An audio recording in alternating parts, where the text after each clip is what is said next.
leen di nuyu di sant yàlla subhanahu wa taala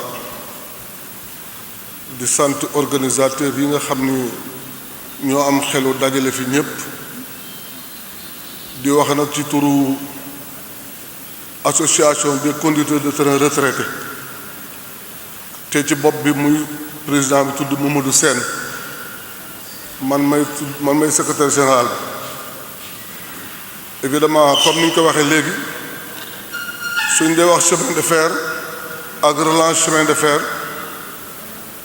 ginnaaw baatu chemin de fer li ci topp moo di locomotive ñun ñoo doon dawal saxaar yi plaidoyer bi nag sorewul du bari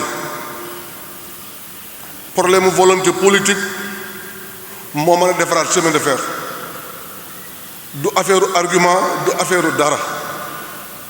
bi ñu nekk 3 millions d'habitants en 1960 pour jógee Dakar dem Saint-Louis il fallait 4h15 nit daana jógee Tamba 13h 20h fekk ko Dakar mu dugg train bu ñu wax 74 wàcc gee ngi new jël autorail 28 dugg Dakar 22h politique actuellement bi bu Sénégal rek on nous parle autoroute à péage autoroute Dakar Diamniadio autoroute Thiès Touba autoroute Dakar Kaolack autoroute lii amul autorail benn baat rek mooy am autoroute il y a pas d'autorail. Comment peut-on prétendre développer, comment dire, un État sans parler de transport de masse, sans parler de transport sécurisé? Ñaata accident yi ñooy am dans l'axe Dakar-Thiès par semaine ba nga xam ne alors dañ ko truffé de dos d'âne. Je vous donne un petit exemple rek entre Thiès et Khombole sur 27 kilomètres il y a 22 dos d'âne. Le rail n'existe plus parce que les décideurs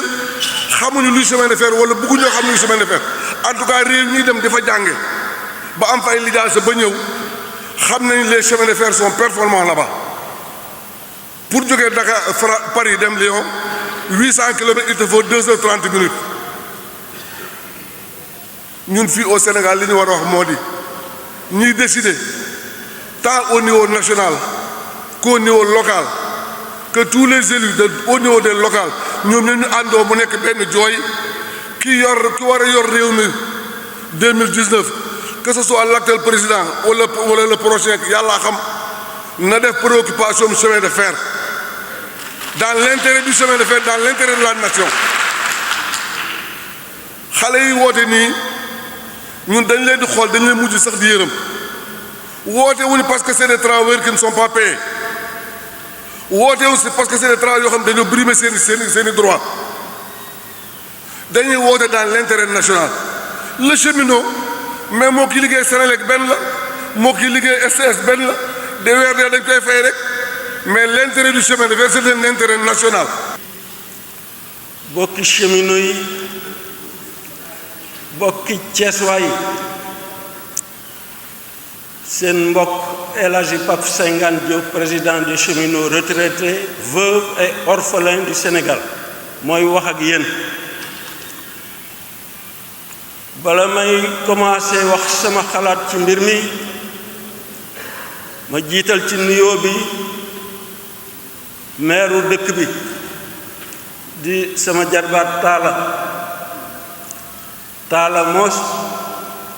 mooy naar ku ko woo ci buuxante bool follamb daj ko fa ndax bañkat la masa doon kon bu ñëwee taxaw ci bis tax kanamu cheminot yi fii fokk ma jiital sama nuyoo ci moom comme mooy meeru dëkk bi ci ginnaawam la ñuy bootu ndax njabootam lañu di ci teg sama rakk di président des imams Serigne Ndiéguène mi ngi nii toog di ko teg ci wàccukaayam di ko wax ni ñi ngi nuyu xalifa bi mu jot li ñu ko te mu ñaanal ñu Ndiéguène ñi ngi lay sant di la gërëm di ci teg nag suñu autorité yi toog di suñuy doom ak suñuy jarbaat di leen jaajëfal ndax problème mu chemin de fer du Thiès rek la war a yitteel réew mu amul chemin de fer néewuma doo développé marché waaye sa développement dina yeex ndax développement dafa laaj communication terrestre aérienne maritime ak yépp kon nag ñun ferroviaire bii lañu xam ca 1800 ba nëgëni ay doomu aadama yu juddoo Sénégal ñëw fii rek bëgg ko seeyal rek mu seey ñu fàtte chemin de fer loolu mënul am ku ko jéemit fa nga jëm doo fa yegg ndax chemin de fer li mu représenté dafa bare problème mu chemin de fer bii nag kenn du ni yëguma ko wala xamuma ko ndax biñ ci dalee yëngu ba ndëgën dafa yàgg Senghor ñëw na fi jéem na waaye bi mu doon jéem yépp pour lu tas chemin de fer wala lu ko jaxase daan na am lu muy def lu mu néew néew Abdou Diouf bi mu fi ñëwee yéen ñëpp gis ngeen li mu fi def muy bare kay néew def na fi yàqu-yàqu bi kay ma nga commencé ca Ablaye Wade ci la chemin de fer dee complètement ku ko ñemewul wax man ñeme naa ko wax parce que dama ko fekke j'ai vécu tout ça kon kii fi ñëw léegi du suñu doom dëkk fii ci kër Mody Dia jànge fi ba am fii diplôme am liggéey fi xam Thiès xam lépp kon warul woon toog sax ba chemin de fer ak fii loolu nag li ko waral ci sama xalaat mooy lu toll ni chemin de fer bu Sénégal jiitu ci chemin de fer africain yi fii yépp ku koy defar da nga ciy boole ñi ko xam cheminots yi ñi ngi fii département boo fi dem benn cheminot nga fay fekk peut-être te du def liggéey bañ ko fa yóbboo les cheminots ne sont pas représentés dans ces gouvernements-là tant que amuñu fa représentant boo xam ne lu ñuy doxal ci chemin de fer danañu ko woo laaj ko xalaatam mu woo ay collègues am tous les anciens directeurs ñi ngi fi ñu ci bare ngi dund les anciens chefs de service ñi ngi dund ñoom ñëpp ñi ngi fi ñun suñu association liggéey na fi pendant 3 mois un document boo xam ni képp ku mës a doon directeur chemin de fer wala chef de service ñoom ñëpp ñu ngi ci avec tous les techniciens pendant 3 mois ñu liggéey ci ba mu yegg jébbal ko Sall bi fi newoon ministre à Thiès jox ko document bi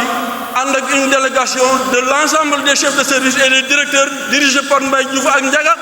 ñu taxaw def commentaire bi devant son ministère ñu approuvé ko ñu ni ko joxal ñu ko chef d'état te boo koy joxal ñu ànd ak yow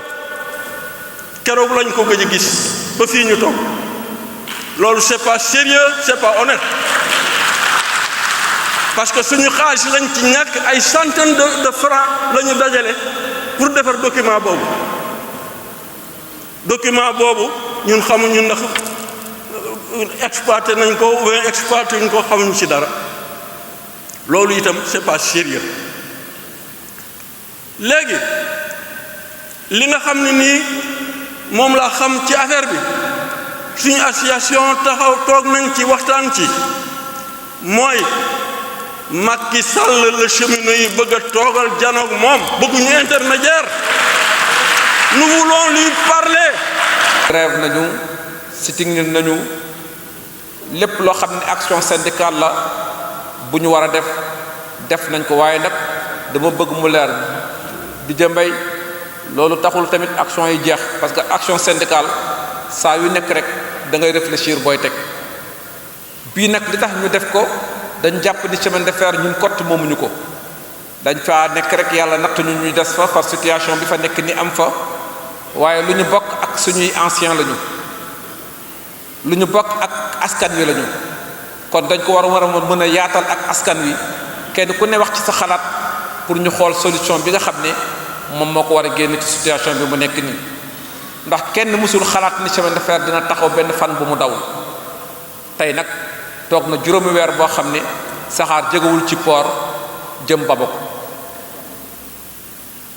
kon dañoo jàpp rek ni mu nekkee urgence tey ci Sénégal ñu xool ne ay doomu Sénégal bëgg nañu espoir ñu war leen mën a defaral stade wala ñu mën leen a defaral terrain boo xam ne terrain wu làmb la bu moderne wala ñu war leen mën a defaral leneen loo xam ne dafay participer ci seen émancipation wala dafay participer ci lu mën a doon dara gënu cee raw li nga xam ne dafay participer ci économie Sénégal tey su ngeen ko seetloo bu yàggul rek 5 millions d'habitants la ñu woon boobu régie de chemin de fer moo fi nekkoon SNCS moo fi nekkoon saxaar yi di daw mën nañ ne daan nañu am presque ay 34 circulations par jour tey nous sommes 15 millions d'habitants 15 millions d'habitants benn circulation la ñu am buy jóge Dakar di jóge Thiès di jëm Dakar chaque matin et de par là sama xel demat na ci sama camarade Momar Sall mi nga xam ne moo fi teewal tey le train de banlieue ànd ak délégation bi mu àndal kon jaadu na askan wi ñu xamal leen loolu ñu bokk ànd xalaat ci situation bi nga xam ne moo war a génne Dakar Bamako ferroviaire moo war a mën a génne chemin de fer ci situation bi muy traversé ni loolu moo sabab jataay bi tey ñuy ñaan yàlla suñu borom door ko ci bismillahir rahmanir rahim et lépp lu ñu fi génn ci xalaat ñuy am yaakaar ni yàlla na yàlla may dégg-dégg kilifa yi ñu ko séqal ba ñu mën koo jëfe ndax tey ñu ngi leen bëgg a xamal ni defuñu amalgame benn interlocuteur la ñu am mooy son excellence le président de la république ndax wax nañu ak ku ne dem nañu ci instance bu ne moom la Sénégal fal moom la ñu yaakaar ci situation bi ñu nekk ni kon donc tey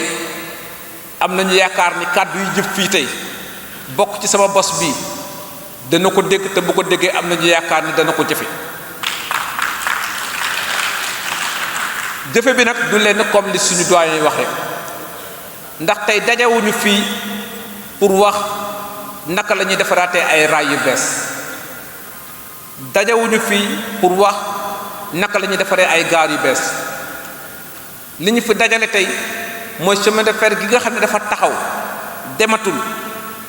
personnel am bi nga xam ne moo fa nekk di 600 et quelques agents mën nañ ne tey 30% personnel am lay utiliser diggante Dakar ak Thiès li ci des yépp ñu ngi toog di xaar seen activité reprendre